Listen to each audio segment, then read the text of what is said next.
Hi, I'm Christopher Casey, President of Monroe Infrared. Today I'm coming to you from Weston, Florida.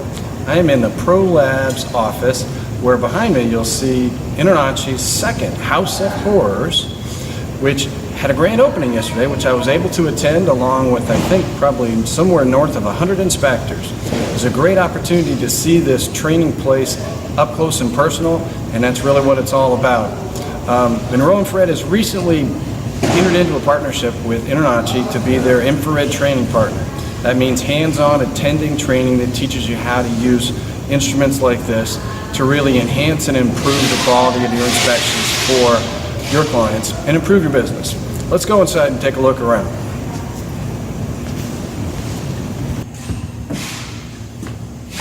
Alright, as you can see, there's a lot of different types of things set up here. Fortunately, we have the forklift in the background, but we are in a warehouse, so we'll just keep going with it. So you have a variety of electrical panels, connections, outlets, circuit breakers, even back to the old knob and tube stuff. Everything seems to be available in here for folks to get a chance to actually put their eyes and their hands on for you when you're learning how to be really effective and efficient as a home inspector.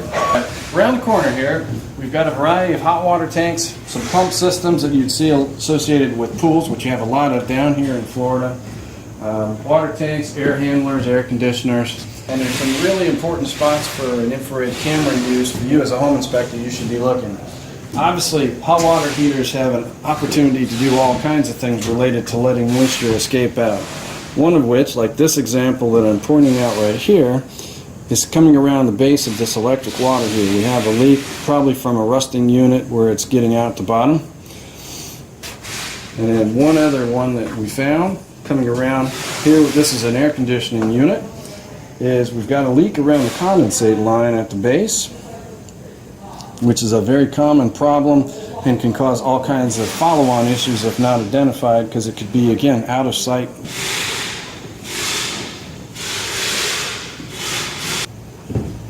Alright, as we continue on, we're going to go to the end and then we're going to back up so we can show you some of the things you can see with infrared that you wouldn't see with your bare eyes.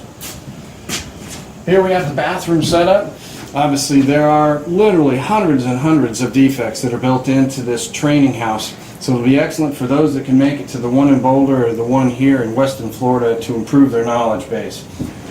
Alright, so now let's show you some of the things that you can't see with your own eyes using a tool like infrared. And we'll see how well we can capture this. So for the sake of an imager like this, you have some expected issues underneath the toilet where water is leaking.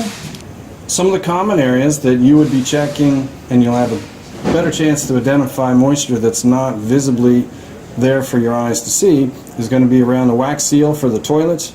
You don't have to pull the toilet to identify if there's potential issues. If there's moisture leaking out, it's going to look just like that on your thermal imager.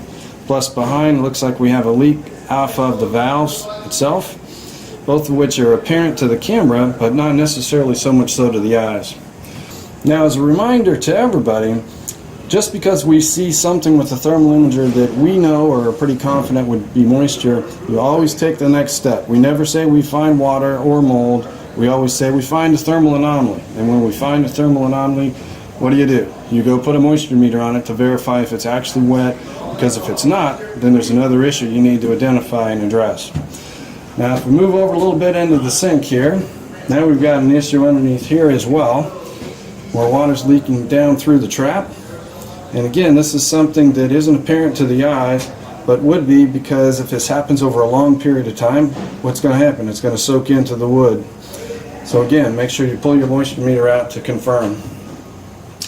No immediate issues were shown here on the shower. As you come through the house, you can easily look at outlets and all electrical things, but the focus is going to be underneath and around places where there's water. This is the sink. You can see the reflection of our own heat there. If we get down to look underneath, now we've got leaks. Those are drops of water splashing down, coming off of, again, a trap assembly underneath here. So you can't see it very much with your eyes, but you can surely see it with the infrared camera. Okay, so now some of the other things that you might check. You've got outlets. None of these are actually active right now while we're in the house, so they're not going to show anything. Look if there's any upstairs bathrooms. So if we're saying there's a bathroom up above this area here, and it looks like we may have an issue because there's a thermal anomaly showing, well, sure enough, if you get a close look in here, it looks like moisture's coming down from what could be a remodeled bathroom upstairs, which if this is underneath drywall or a ceiling, you may not see this literally for months. The laser pointer definitely assists in seeing how far you are away from things. And then if you notice on the infrared image when you're looking, now with the newer performance cameras, that also gives you a distance to a target. And then for some of these cameras, you actually can generate the square footage that's being impacted, how much is wet and might need to be addressed. Again, as we come down now, you always want to go down the wall because water travels, right? So in this particular case, we've got a drip that would have been showing. It's now down on the floor. You can see where it's at. The laser pointer kind of helps to tell you exactly where we're at, because you're going to be in places, crawl spaces, attics and whatnot that are dark. You don't need any light for infrared to work, but it is really nice to have an idea of how far you're going. You can't just count slats in between. Alright, now let's go take a look in the attic, see what we can potentially see there. Obviously we're simulating the attic with the house floors here. So one of the things that you want to check obviously is any of the penetrations through the roof. In a case like this, even though we do have some lights that help in the house, what you have up here is one of the penetrations for a vent.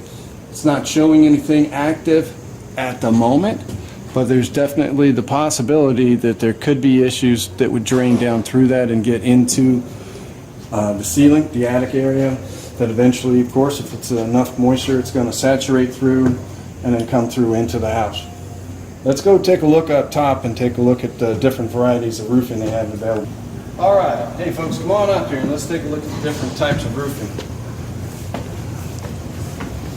Hey, I see you made it up onto the roof now. Let's take a look around at some of the different types of roofing systems that are here so you can learn what it is that looks like, feels like, and should actually be installed so that it's correct.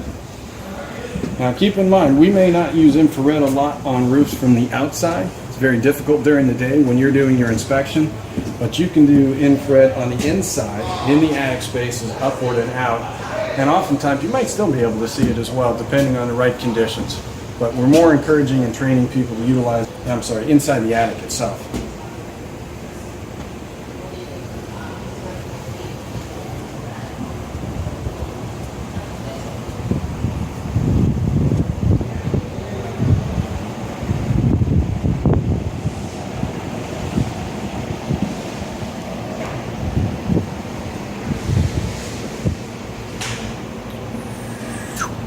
Alright folks, let's go back down. We'll have a quick chat to summarize what we did here today and then open it up for some questions.